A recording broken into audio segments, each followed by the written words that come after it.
Alam mo ba, nasa sinehan ng Star Mall Alabang, bawal kang maupo sa tabi ng bakanting upuan. Bago'y tinayo ang mall na ito, ang kinatatayuan nito ay dating Alabang Cemetery. Libo-libong punto ang kailangang ilipat doon, pero hindi lahat ay napaalis. Maraming kwento ng mga manonood na mag-isang pumapasok, pero pag-upo nila, mararamdaman nilang may malamig na presensya sa katabing silya. Maririnig mo ang pagbaba ng sandalan ng upuan, kahit wala namang tao.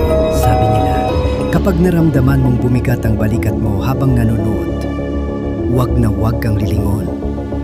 Dahil ang katabi mo ay hindi nanonood ng pelikula. Ikaw ang pinapanood niya.